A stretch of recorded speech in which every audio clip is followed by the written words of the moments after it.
red pyjamas, because there's nothing like sneaking around in bright red.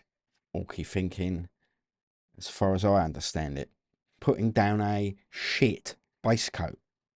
Some would say shit. Some would say, well, hang on a minute, I'm letting that purple and that yellow shade and highlight those colours. Let's settle this in the octagon.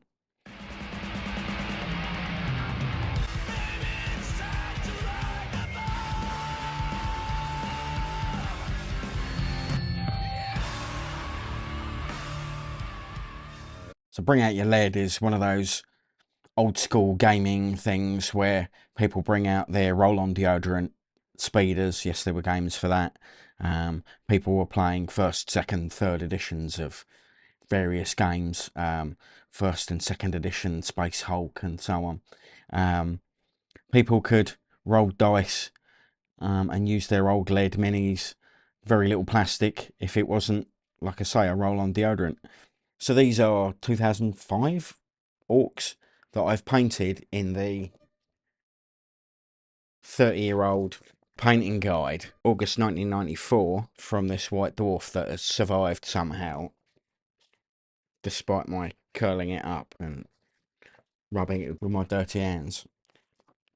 I'm going to do the red pyjamas commandos, just to give them a real bit of punch on the table, because there's nothing like sneaking around in bright red. So yeah, I scratch built some big old shotguns, cannons with a K. Good old Halford's primer and white ink zenithal. Then NADIR, zenith, light from above, NADIR, darkness from below. Sun is at its zenith, sun is at its nadir. So I'm waving the light over here just to get an idea of where the shadows will fall on this mini, where I want to put my focus. I choose Gushy Violet, or however that's pronounced, airbrushed in from below, to give me a nice rich colour in the depths of the shadows. This is predominantly on the back, predominantly from the bottom, but it sneaks around the sides of these minis. Oh look, that's the thing that my compressor does when it kicks in. No matter what I do, I've tried running the extension cable from another room, it still does that. So sorry, I'll get a big tank at some point, and so that I can just fill it up. Anyway, this is the boss, so I'm doing a little bit more detail on this guy. He's a little bit more wide open with his arms, so I'm putting a bit more shadow under there. The other guys are really quite close and confined. You'll notice with this guy, it's very difficult for me to show what I'm doing on him, because from every angle the axe or the gun is in the way while I'm trying to get the brush in. At one point I actually had to thread the brush through that cable loop on the back of the axe to get in to paint something else tucked away. So here we go, that's a really dark purple going up to the white, bone white, to the very cold white on the top. This guy, as you can see, I have to keep taking these off these teeny tiny little 25mm bases, which aren't quite big enough to grip on those holders with a lead mini. The resin one didn't fall off. All the others did because they're very heavy. But then, you know, the holders are 10 years younger than the minis, I think. So you can see some nice character to the shadows before now I get this sand brown and chocolate brown colours. I've got 3 different tones there. This, by the way, is the little pipettes. I find them really useful for mixing your paint, because you can mix it in the cup rather than pinching the tip of your airbrush. I don't like doing that because it blows bubbles back and then mixes them inside the cup. But it's also a bit risky because you can get the odd bit of paint that finds its way back into the gubbins of your airbrush. So since I've got that, I mix them in there. This is the mid-tone going on. There's a little bit of that brick red colour and a lot of the yellow just going on to give me my mid-tone for... It's a good tone for the skin. It's a good tone for the leather. And it's a nice tone for the red as well. So the red will go over that and still stay quite bright. The darker browns that I'll put on subsequently will go over that and look nice and leathery. Where it's thinner, it will, where I'll use that dark brown with a contrast, it will sit on the highlights and look nice and bright. Here's a bit more of the yellow going in as I'm just squeezing, pumping around so that I've got a consistent colour. Now, of course, I'm going to have to blow out a little bit of that, and I'll just blow that onto the paper I've got down over my hobby desk. So I'm just doing a light pass, like a smaller zenithal, much like the white one I did over the grey. And then I will do some more confined masking, where I shoot the paint through my fingers. So what I'm doing is I'm spraying across that finger and across that thumb. I'm not so worried about the side to side because it's quite a narrow thing. You can see how much paint you're doing by how much you got on your finger. And what that enables you to do is get a nice little confined, masked area. You know, you can do a little circle with your fingers. You can just do it up and down. I've done the up and down because it's more obvious what I'm doing. But you just mask off the bits you don't want to get, and then you can get that super fine, small area nice and quick, rather than having to dial down. Or if you're not as accomplished with your airbrush as some, you can get nice small areas without the fuss. It's a bit of a cheat rather than getting good. Try and get good though. You can get like highlights down a hand or a finger if you get really good. But this is about getting them done quick. So I'm showing you this technique. There's my airbrush melting everything again. This is the fella that went out the window. You'll see some stuff. When I was priming him, you see that little dent on the back there on his mine. He fell out the window, fell out the kitchen window, 3 floors. Big dent. Pack came off, that was it. Super glued it back on. Bomb. So here we go, those pipettes.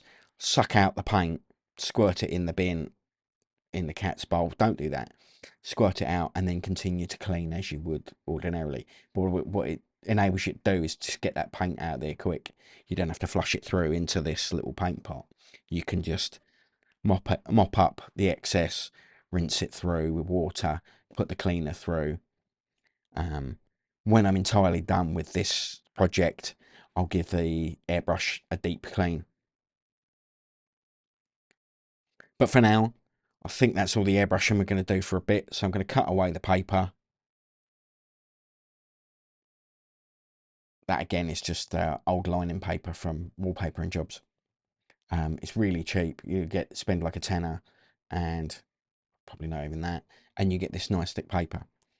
So these are number 2 brushes. Not all 2s are the same. You can see some of those have got a nice big belly, so you can load it up with water and then get a bit of paint on the end, and it will help in this warm weather, help that paint stay hydrated, much like you would put your paint on a wet palette. That big belly on the brush helps your paint flow a bit better. I've painted the black bits black, you'll be surprised to hear. But then also what I'm doing is a bit of watered down glaze washy kind of stuff, because I want to retain maybe some of the yellow, because I was looking for that. Military equipment tends to be that tan colour, finer washes there. You can see this is me drying the brush out. If it was testing, dabbing it off. So I've got some nice greys and blacks, but we've still got some of the richness of the yellow and the purple showing through. Now we've got good old Vermilion. Surprise, surprise, I'm going to paint red on my nails because I thought it looked sexy. And I'm going to paint the red paint where I want the red paint to go. Again, you can see quite a big brush because I'm painting relatively big areas. Don't be afraid to Dan up. Yeah, it's a technique developed by my big mate Dan, who's got big armies, what he paints quick, and he uses big brushes. Lots of people paint with the very tip of the brush because they think that's what does the work. But if you use the side of that brush across the big side of that broad space, you can get more paint on more quickly, get to the table with more fun available to you more quickly. As Yeah, red paint.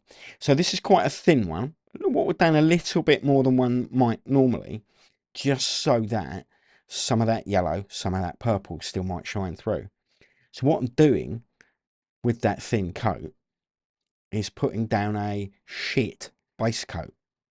Some would say shit. Some would say, well, hang on a minute, I'm letting that purple and that yellow shade and highlight those colours. Then with a subsequent layer, like on the side of that knee there, you can see that the second coat appears that much lighter, just because those two layers of paint are more opaque. The red is what you see. You don't see as much of the purple, you don't see as much of the yellow. So you've got that red catching the light.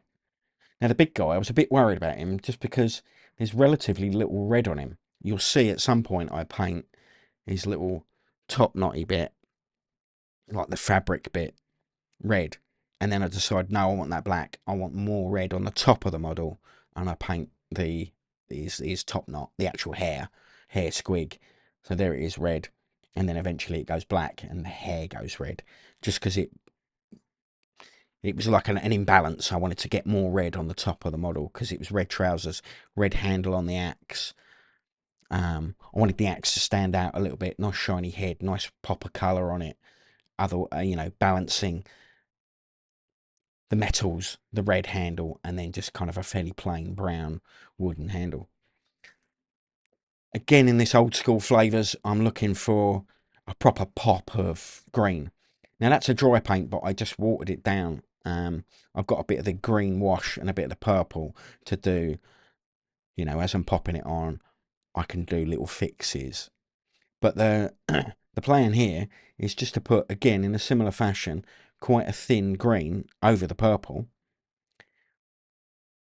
Do that on one guy, go to the next, go to the next, go to the next. When it's dry, when you've done the fourth, fifth guy in that squad in these little batches, you can see what you've got and you adjust your technique. I'm forever trying new things, different things. I don't want to do the same thing over and over again. Variety being the spice of life. Now you see on this one, I go the other way and I do a wash first, and then I put the thicker colour on the top. He's the boss, so he's going to look a little different no matter what. He's going to have a little bit more done to him, elevated more, another layer, another step or two of highlights. Whereas the boys, I'm less concerned about. People aren't going to pick them up and look at them as much as they are him. Always the way. So you can see here, just dabbing with the side of that brush, you see it's quite chisel flat. But I'm using that side of that brush to dab those higher points by turning it, like bowing a violin would be a metaphor perhaps. So you can see I've got very similar indistinguishable greens across them, and I've still got some of that purple standing out. So here's the brown agarose dunes and the handy little palettes that come with them. People always moan about this spilling their washes or their contrast paints. Just decant some with those little pipettes or with a big brush into one of them. They're so shallow you won't knock it over. You might knock it across the table and you're only going to spill so much because they're so shallow.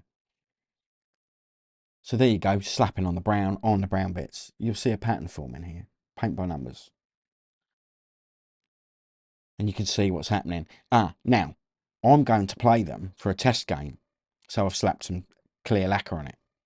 Make a move. Oh, you only off? Yeah, I can't stay too late. Okay. Trouble is, he's woke up to front of your cannon. Okay, anybody want to do, so the start of the turn, anybody want to do any movement, any charges? Bonus content. This is my photographic background. It is a black bit of paper. It's kind of like, is it paper, is it card? It's quite thick.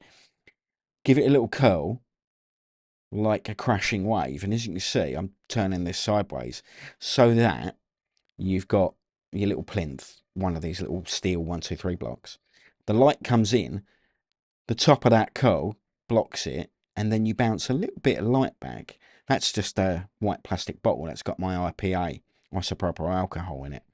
And that little bounce, as you can see here on this fella, you can use it and you can see where the light reflects, like the light catches my hands when it's at 45 degrees to the light that's directly above me. like this fella here, I can give him a little light into his face. So we're bouncing a little bit back in.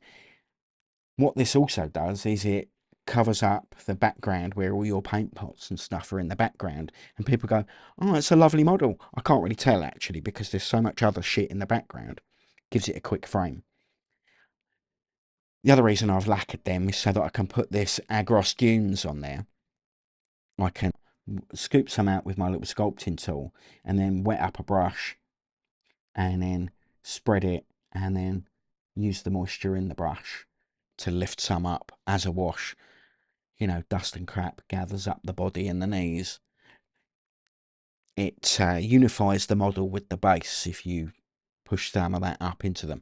Weathering powders and things do a similar thing, but this stuff is quite chalky. It's got some grit. If a little bit of that texture finds its way up on the model, great, don't mind at all. So they still look a little bit shiny here, and we are in the definitely in the ugly model, trust the process bit of the painting. I've got none of the black parts have got metals on them. The black boots look fine. So, you know, they look all right for now. Reasonably good. You know, you could dry brush some silver over those metals, over the black bits. However, I'm going to go a little bit further just because I want these guys to look cool.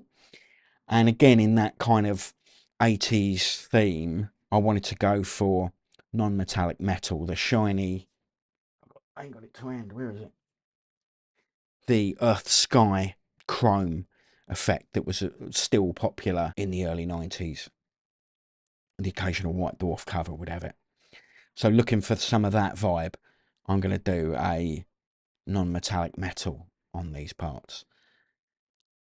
There are better videos for this. I'm not an expert by any means, but what it seems to me is you want to have your highlights appear more confined, if that makes sense. Have the highlight at the very highlight. Have your highlights tighter. So let's use this as an example, perhaps. The highlight is right at the top. There's a bit of grey there, and then we're virtually into black straight away. The shinier our material is, the more confined that will be. If you've got a bit of chrome, I can't find a bit of chrome now, can I, now that I'm saying that? That highlight is in a more singular spot. And then it goes to black very quickly, especially under this light. Not going to be in shot now. So essentially that's what I'm doing, trying to keep it quite confined. So as you can see, I'm still using this number 2 brush. It's got a nice point on it, but it stays wet for a while. So I'm not returning to the paint pot repeatedly. A lot of noobs seem to want to use the smallest brush. That's makes sense, but you're going to be much slower. You're going to be much more frustrated because you're going to struggle to get those small parts painted nicely because your paint will be dry. It'll be thick and gloopy, and you'll have a ball of paint rather than a smooth bit of paint. Yeah, so the faceplate on this guy, to try and make it look like a different metal, I've gone with a lighter tone, so it's in darker grey, this blue-grey colour, going up to a white and a lot quicker, as if to look like it was a chrome thing rather than a black chrome thing. The axe, don't really know where I was going with that. Somewhere between the two, just for a bit of difference, so that they look like 3 different materials. Coming back to that again, I didn't really have time. These got quite rushed near the end because some idiot decided he was going to build an octagon as well. I think I might go back on that axe and put a bit more dirty down rust. Will I do that? I say that. Do we ever go back to our models? We generally go for the new shiny thing and do the next project, don't we? Let's not lie to ourselves. There's a pile of potential out there that needs work. So now glazing, this is the thing that kind of makes non-metallic metals work is by putting a glaze that is somewhere between your two highlights across both. You unify them and smooth them. Again, I'm no expert. I want this to look quite rough. I like my orcs to look quite scratchy. I have a naturally painterly style. Every now and again I can pull it off if I do a single model, but I'm old and going blind and I've got arthritis in my hand, so it's never going to be that good anymore. Excuses. No. Push yourself. Try it. So here we go. I've only just now gone up to white. And we're going for that super thin line. Oh, that was fun. That was fun. That line down that barrel. Enjoyed that. And again, we're just doing these tippy tiny, tiniest little highlights. The other thing I decided to do on this, for again that earth and sky chrome reflection thing, was to do a very pale blue. I've got a blue contrast paint and a bit of the white paint that I'm just using here, and I've made up a bit of a wash. And what I've tried to do is sit that very close to the highest highlight and close to the lighter grey. What this is doing is just giving you the kind of reflection of the sky on the chrome materials. So here's the guy. You can see that dent on the backlit, and here he is with his greys. And then what I'm going to do is mix up a bit of that blue with some of the white, and it's a very, you can see, I mean, you'd call that sky blue, right? Now you can see as I drag that over the white, it just tints it ever so slightly. So it's a very thin glaze, and that is going to go next to the highlights over some of them. And it just says this thing is so shiny that it's reflecting the blue of the sky. Bit nerve-wracking having done all of those non-metallic metals, then to stick a glaze over it, but it's so very thin that it actually takes a couple of passes, and I'm quite pleased with it. Yeah, seriously, 3 stories. He just like, the glue gave out, and he went. Yeah, these guys, these lead minis, this one went over. He was holding his shotgun out at a different angle, snapped it. So I figured, seeing as they're going to go on this boat, that's going to keep happening. So I just bent his arm over that way, put some putty in there, and did a quick fix. And of course now I've got my process all out of whack, so I've had to do the red and do the washes as one might have done in the like Games Workshop process of a colour, a wash, then highlights, rather than relying on the tones underneath doing the job. But you know, 2 different ways at coming at a thing. Which one's quicker? Which one are you more comfortable with? Try them both. You know, I've got an airbrush, but I could have done the underpainting stuff. The purple NADIR could just as easily be done with a dry brush.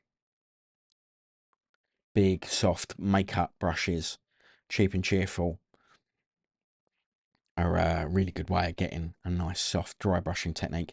Don't make those plastic trays that everybody seems to be obsessed with, where you get old parts and like lay them flat, because after you've dry brushed it a few times, the details go and they get softer and softer. So you're not getting the same, you can't judge the same dry brush each time because the curves are getting softer and softer. Do it in the back of your hand, because that's going to stay fairly consistent throughout your life, and you can wash the paint off. You're not going to be able to do that on these palette things. It's a bit of a, it was a nice idea, but I don't think it's all that. You know, just do the back of the hand. It will dry quicker on that because it's warm. Use a bit of kitchen roll, because you've got a bit of kitchen roll and you're dry brushing it, and it will still soak up if you have a spillage or do whatever. Anyway, look, painting the red bits. So this is just touching him up because he got chewed up. So there he is. He's got a bit of that sky blue on him. Right, let's have a look at the boat and do some nice shots. Yeah, loads of really big checks. Deaf Skull captain there. He wasn't at BOYL because he's plastic and that's naughty. And then the Commandos, yeah, that's a real popper red, but they're still very obviously orcs with that lovely green flesh tone. The boss there got some real depth. You can see that purple under the green is just lovely. And I'm quite pleased with me shiny metals. They're not the best. I don't like talking about my toys. It's embarrassing, isn't it? But yeah, pretty pleased. And they're bloody brutal. Can you hear the cat eating those biscuits loudly in the background? So yeah, Bring Out Your Lead was really good fun. It was my first one, I hasten to add. This year was scorching hot and cycled there in the midday sun. Like the mad Englishman that I am, yeah, I'm from London, I'm not English. I'm working class, I don't have a country. It was a fair old ride and I didn't intend to have to lift my bike over a fence. Curtis, what's the armor rating like when people are shooting in the vehicle? Is it the shooting as well? Yes, mate, it's in the bag. Yeah, oh, these are my nipples, by the way. Woo! Get in there. I don't think I'll have to take a wheel off. No, I had to lift her over that. And that's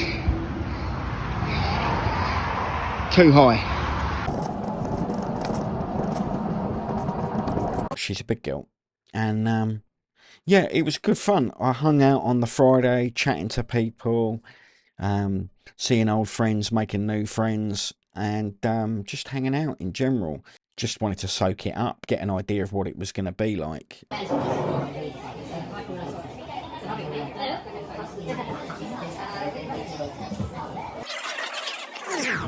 There they are. Oh, you little beauties. These little guys here are why I'm in the hobby.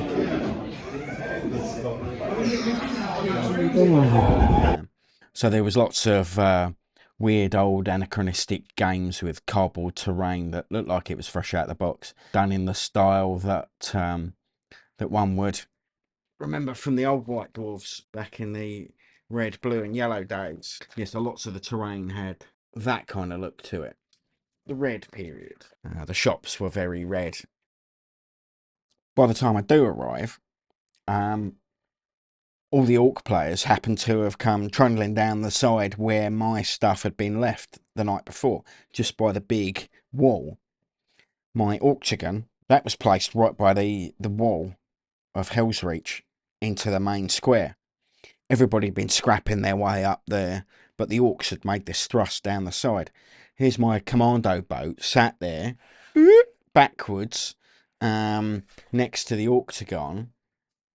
They had gone undercover, I decided at that very moment, to set up the Worldwide Crumping Federation, you know, bread and circuses, distract the masses so that your government can get away with murder.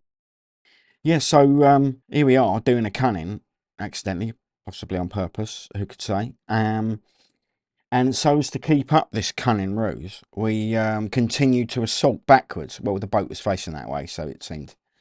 All the people that were going for the Necrons were facing that way, and all the people that were Necrons aren't people.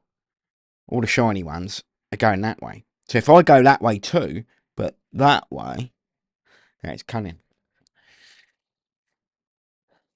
This is my narrative. This is what I'm sticking to. So we did a cunning backwards, a backwards cunning, a reverse cunning, inverted. No, we did a cunning all the way around backwards, and then went boink and bounced off the monolith.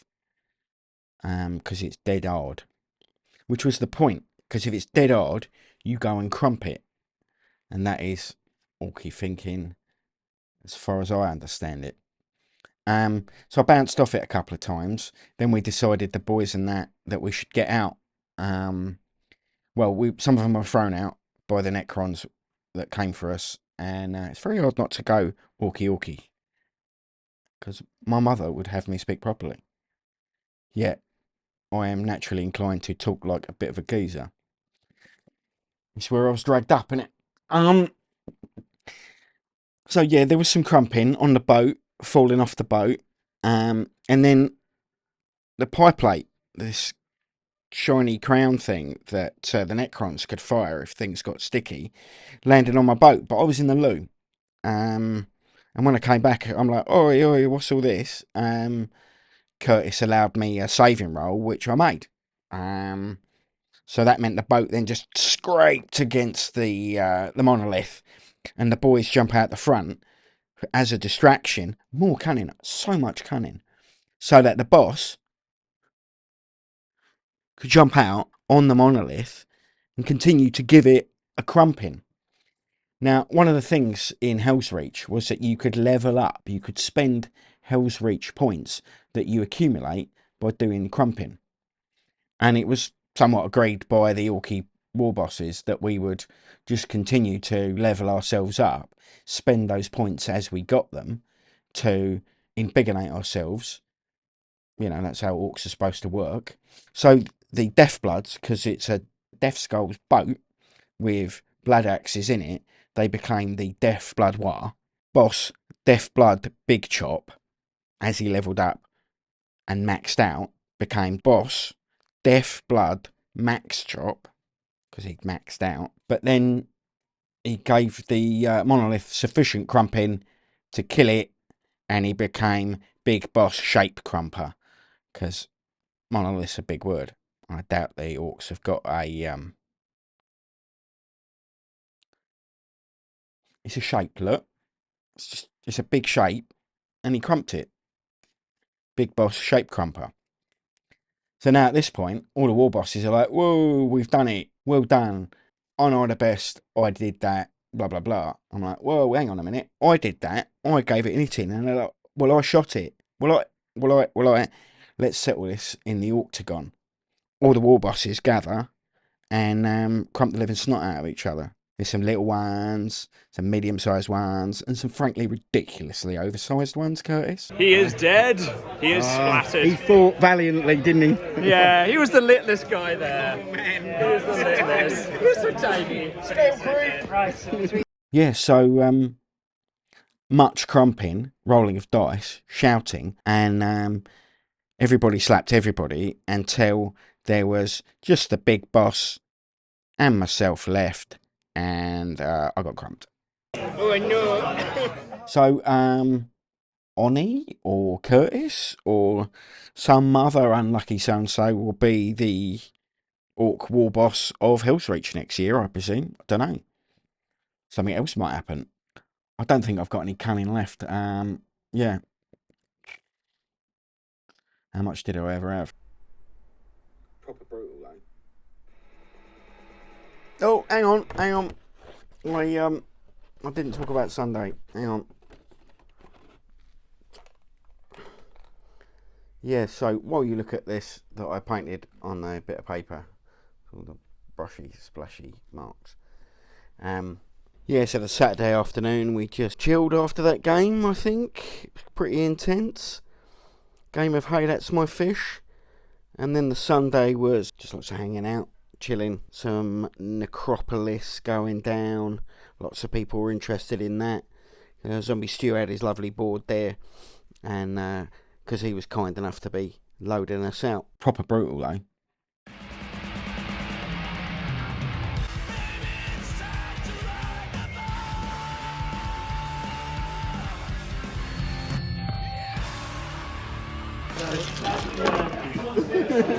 Oh, crap! Brown bread. Dead!